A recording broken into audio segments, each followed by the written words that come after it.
வணக்கம். இப்போ நம்ம என்ன பார்க்க போகிறோம் அப்படின்னு தானே பார்க்குறீங்க? ஆமாங்க, வேற ஒன்றும் இல்லை. நம்ம நண்டு வறுவல் பார்க்க போகிறோம். எல்லோரும் தயாராக இருக்கீங்களா? ஆமாங்க, நண்டு வறுவல். அதுக்கு வந்து கொஞ்சம் ஆயிலை போட்டுட்டு ஓகே. இப்போது அதில் கொஞ்சோண்டு என்ன போட்டிருக்கோம், இஞ்சி பூண்டு விழுது போட்டு அதை அரைச்சி போட்டோமா. இப்போ அதில் வந்து ஃபஸ்ட்டு வெங்காயம், ஒரு வெங்காயம், பெரிய வெங்காயம் ஓகே, ஒரு ஆனியனை கட் பண்ணி போட்டு நல்லா வதக்கணும். நல்லா வதக்கிடுங்க.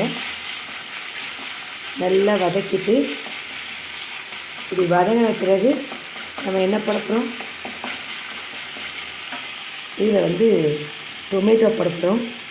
ஓகேவா, டொமேட்டோ போட்டுடலாமா? டொமேட்டோ போட்டு நல்லா வதக்கலாம். வதக்கிட்டு நம்ம ஏற்கனவே சூப்பு வச்சுட்டோம் இல்லையா, அப்படி சூப்பு வைக்கலைன்னா நீங்கள் என்ன பண்ணலாம், புதுசாக கிராபத்துக்கு போட போகிறோம். பட் இப்போ வந்து நம்ம ஏற்கனவே சூப்பு எடுத்ததெல்லாம் செய்ய போகிறோம். ஓகே, இதில் வந்து நம்ம வந்து ஆனியனை கட் பண்ணி போட்டு நல்லா வதக்கலாம். வதங்கட்டும். வதங்கிட்டு பார்த்தீங்களா, சூப்பராக நல்லா வதங்கினதுக்கப்புறம் தக்காளி, வெங்காயம், இஞ்சி பூண்டு விழுது போட்டிருக்கோம் இல்லையா, போட்டோம். இப்போ வந்து நம்ம வந்து எடுத்துருக்கோம் இல்லையா, அதில் கொஞ்சம் இருக்கும் சூப்பு, அப்படியே போட்டுடலாம். போட்டுட்டு ஓகே, அவ்வளோதான். இதில் என்ன பண்ண போகிறோம், சால்ட்டு, உப்பு கொஞ்சம் போட்டுட்டு ஓகேவா. ஏற்கனவே நம்ம அதில் உப்பு கொஞ்சம் போட்டதால் இதில் லைட்டாக போட்டால் போதும்.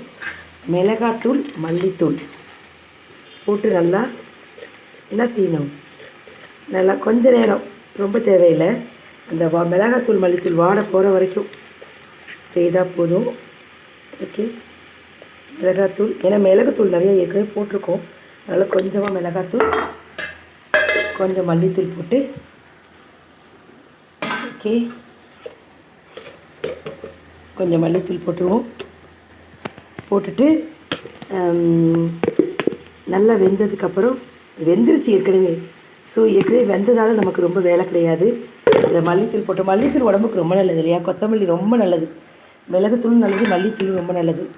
மிளகாத்தூள் அளவாக எடுத்துட்டோம்னா நல்லது தான் அப்படின்னு சொல்லிக்கொண்டு, சரி இப்போது இதை செஞ்சுட்டோம் இல்லையா, முடித்ததுக்கப்புறம் பார்த்தோம்னா நல்லா சுருண்டு வரும். நல்லா கொதிக்கட்டும். ஆயில் ஊற்றிட்டோம், இறக்கி இதுலேயும் கருவேப்பிலை கொத்தமல்லி போட்டோம்னா செமையாக இருக்கும், சூப்பராக இருக்கும். கிராப் வறுவல் நல்லாயிருக்கும். எல்லோரும் சாப்பிடுங்க. ஓகேவா. மழை காலத்தில் அடிக்கடி செய்யுங்க. இது வெயில் காலம் தான், ஆனால் மழை பெய்யுது இல்லையா, சளி பிடிச்சிக்குது இல்லையா, அந்த சளியெல்லாம் போயிடும். ஓகேவா. அப்படி நல்லா சுருள வரட்டும்.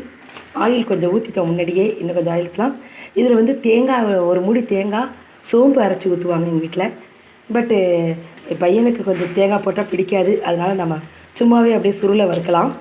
தேங்க்யூ. வறுத்தோடு காமிக்கிறேன். பிரகாசமான அற்புதமான நண்டு வறுவல் யாருக்கெல்லாம் வேணும், சாப்பிட்லாமா? சூப்பராக இருக்கும். அட்டகாசமான அற்புதமான நண்டு வறுவல் யாருக்கு வேணும், பிடித்தவங்க சாப்பிட்டுக்கலாம். தேங்க்யூ.